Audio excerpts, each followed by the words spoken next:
Tales for Very Picky Eaters by Josh Schneider. Read by Big Papa Scott. The Tale of the Disgusting Broccoli. I can't eat broccoli, said James. It's disgusting. Maybe there's something else you can eat, suggested James's father. What else is there? Asked James. Well, we have dirt. We have the finest dirt available at this time of year, imported from the best dirt ranches in the country. This dirt has been walked on by the most skilled chefs wearing the finest French boots. It has been mixed by specially trained earthworms and it is served on your very own floor. Ugh, said James. What else do we have? We have this fine gum, carefully chewed 1,000 times by special children with very clean teeth. They must brush their teeth with 3 different brushes before they may chew this gum 1,000 times especially for you. Inspected by number 8.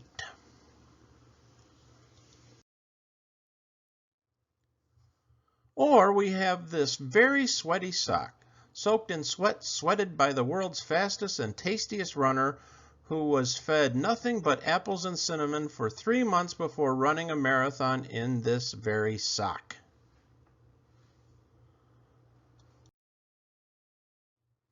Isn't there anything else to eat? Asked James. Well, there's this broccoli. I'll have that, said James. The Tale of the Smelly Lasagna. It's time for dinner. What are we having? Asked James. Mushroom lasagna. I can't eat this, said James. It smells funny. Oh dear, said James's father. What? Asked James. Nothing, said James's father. I'll just have to fire the troll. What troll? The troll living in the basement. We hired him specially to make this mushroom lasagna. He works very hard. He works all night long perfecting his recipe. Sometimes, if you lie very still in your bed, you can hear him moving around in the basement, clanking his pots and pans while he makes this mushroom lasagna for you.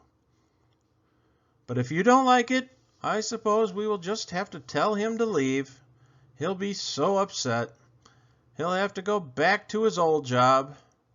What was his old job? Asked James. He worked at the rat circus. That doesn't sound so good, said James. It isn't so good. It's so bad. The rats have sharp teeth and they love to bite.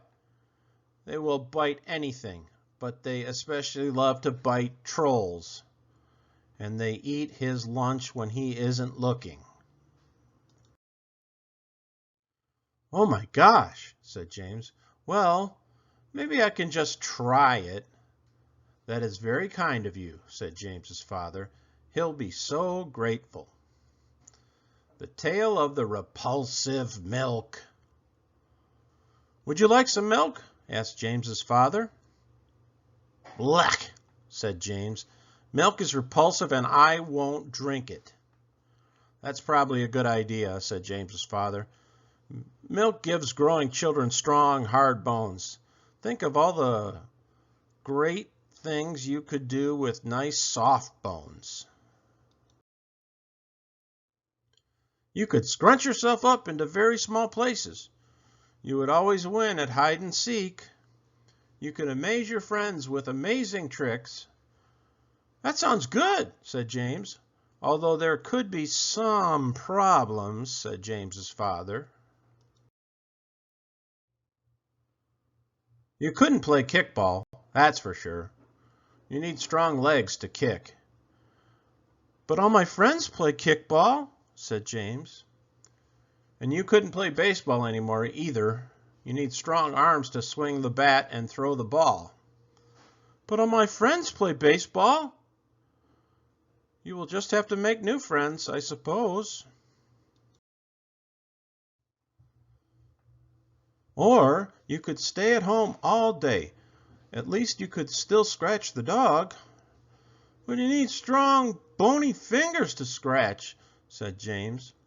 Why, you're right, said James's father. I had forgotten.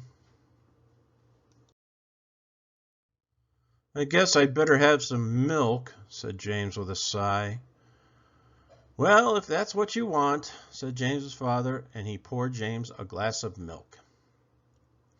The tale of the lumpy oatmeal. I can't eat oatmeal, said James. It's lumpy. Okay, said James's father. Okay? Asked James. Okay, James's father said again.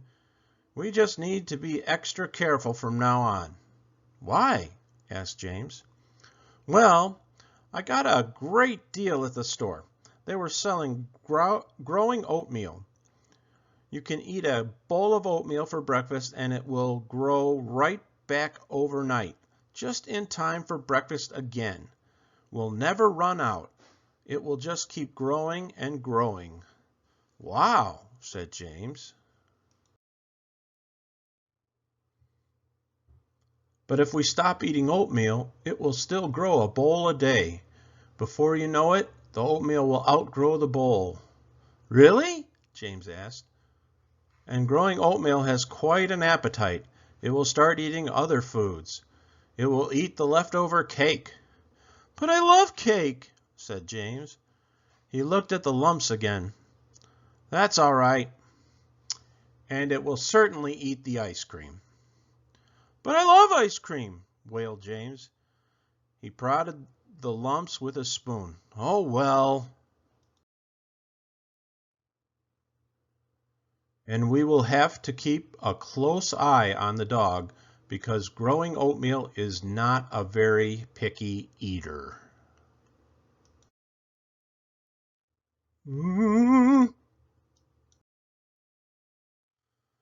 you make some oatmeal with fewer lumps?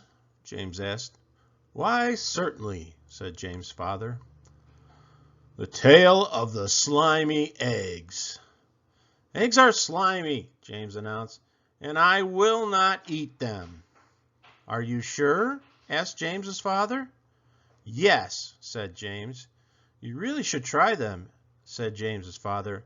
Let me guess, interrupted James.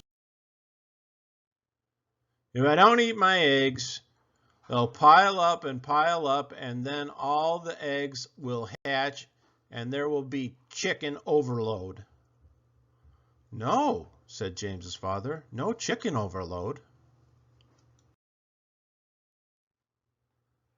Well, then maybe they aren't chicken eggs at all. Maybe they're dinosaur eggs.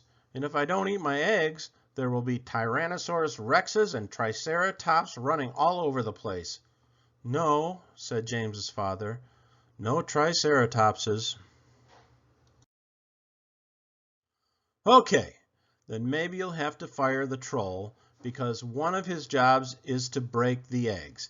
And if I stop eating my eggs, there won't be any eggs for him to break, and you'll send him back to the rat circus. No, said James's father. That's not it either. Then why should I try them?